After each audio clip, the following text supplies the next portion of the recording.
Welcome back to The Explainer. Today, we're unpacking a fascinating and, honestly, deeply intense aspect of biblical theology. We're looking at ancient texts and historical accounts to analyze a frankly terrifying concept. What happens when divine grace is treated not as a gift, but as a loophole?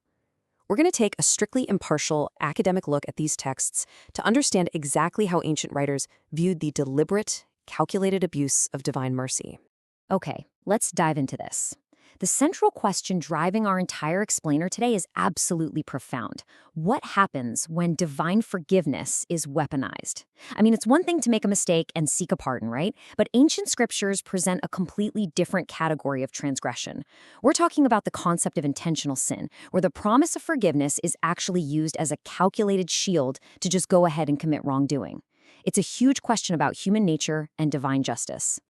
So, here's our roadmap. We'll start with the doctrinal warnings about abusing God's grace, explore the true cost of intentional sin, and then we'll look at three stark historical precedents: tragic ends caused by greed, the corruption of holy offices, and finally, the ultimate cost of mocking God's warning. All right, Section 1, Abusing God's Grace, the doctrinal warning. To really grasp the gravity of this topic, we first need to define our core term. When these texts speak of sinning intentionally, they mean doing so deliberately, knowingly, and purposefully. The original language implies a highly calculated action. Actually, scratch that. It's more like premeditation. It's not an accident. It describes an individual who knows the truth, totally understands the rules, and still deliberately chooses to cross the line, banking on the idea that they're just going to be forgiven later anyway. And this passage from Hebrews 10 really hits the nail on the head regarding the severity I'm talking about. It states that if someone deliberately keeps on sinning after receiving the knowledge of the truth, no sacrifice for sins is left. According to the source text, using Jesus' sacrifice as a shield to repeatedly and intentionally sin is treated as the ultimate insult to that very sacrifice. It completely removes the safety net, leaving only, as the text dramatically puts it, a fearful expectation of judgment and of raging fire. And it wasn't just the author of Hebrews who highlighted this. Multiple ancient authors consistently warned about this human tendency. Take Jude 1:4, for example. We see this severe warning about individuals who pervert the grace of our God into a license for immorality. The text frames these folks as being predestined for judgment specifically because they took the beautiful, liberating concept of grace and twisted it into a free pass, literally a license for wantonness and corruption. So the crucial point is really a psychological one, and it's captured perfectly in Ecclesiastes 8:11. When the sentence for a crime is not quickly carried out, people's hearts are filled with schemes to do wrong. This hits on the absolute core of human nature, doesn't it? When punishment is delayed because of divine patience or mercy, human beings so often misinterpret that delay as permission. They take advantage of God's delayed punishment to act even more boldly in their wickedness. Section 2, Intentional Sin and Its Cost, a Fate Worse Than Ignorance. Now that we've seen the doctrinal warnings, let's shift our focus to the specific spiritual cost of this behavior. 2 Peter provides an incredibly vivid illustration of this. Initially, a person might escape the defilement of the world through spiritual knowledge, but if they become entangled and overcome by it again, their final condition is actually much worse than the beginning.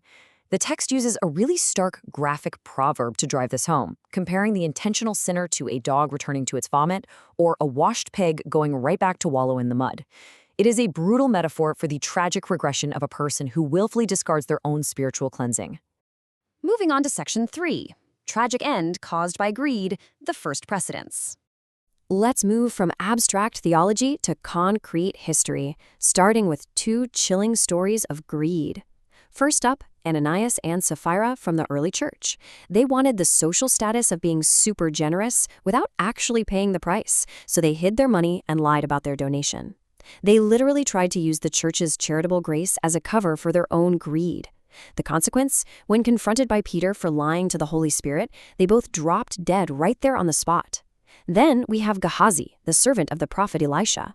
After God miraculously healed a foreign general named Naaman of leprosy, Elisha refused to take any payment.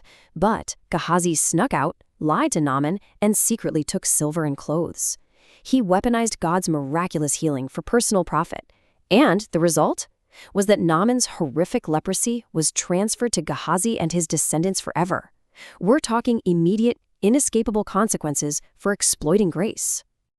Section 4. Those who corrupted holy office. Spiritual authority weaponized. This brings us to individuals who held high spiritual rank and authority, but who genuinely believed their holy positions granted them absolute immunity from any consequences. Let's look at the crimes of Hophni and Phinehas, the sons of the high priest Eli. These men held the holy office of priests.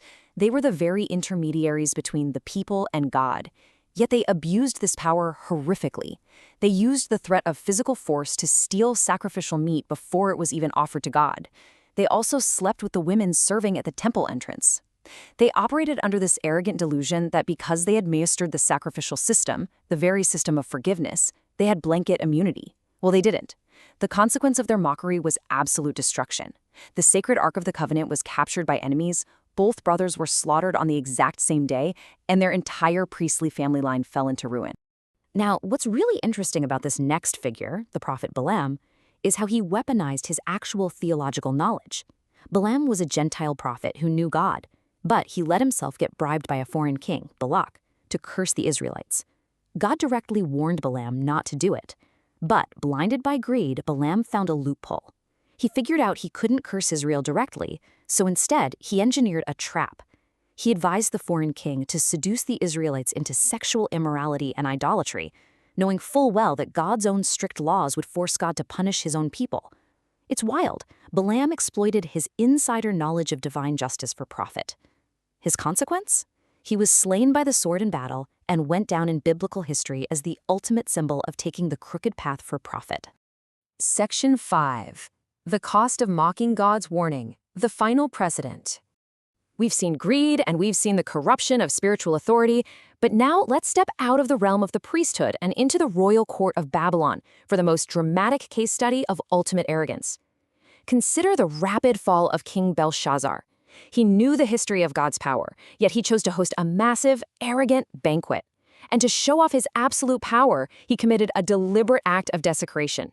He ordered his guests to drink wine from the sacred cups that had been stolen from God's temple in Jerusalem, and they praised idols as they did it. He was intentionally mocking God's sovereignty. Well, the warning came immediately. Out of nowhere, a mysterious disembodied hand appeared and wrote a cryptic message on the wall. Mene, mene, tekel upharsin. It signaled that his days were numbered and he had been weighed and found wanting. The judgment wasn't delayed this time. That very night, the seemingly impenetrable city of Babylon fell to an invading army, and the king was assassinated. So when we look at Ananias, Gehazi, Hophni, Phinehas, Balaam, and Belshazzar, we can really synthesize all these historical case studies with this one powerful theological warning from Romans 2. The text asks, "Do you show contempt for the riches of his kindness, forbearance, and patience?" You see, it points out the fatal flaw of the intentional sinner. They don't realize that God's patience isn't permission to sin, it's an opportunity to change. By stubbornly ignoring this, the text says they aren't getting away with anything at all. They are simply storing up wrath against themselves for a future day of judgment. And that brings us to the end of our explainer today. The ancient texts are crystal clear on this. Grace is an incredible gift, but it is a profoundly dangerous thing to try and weaponize it. Which leaves us with this final provocative thought to consider. If, as the texts insist, the divine is not to be mocked, how do we, as students of these ancient philosophies, balance the incredible beauty of infinite mercy with the stark, historical reality of absolute justice? It is a tension that has challenged theologians for millennia, and for good reason. Thank you so much for joining me today. I hope this historical analysis has given you a lot to think about. Keep learning, keep questioning, and I'll see you next time.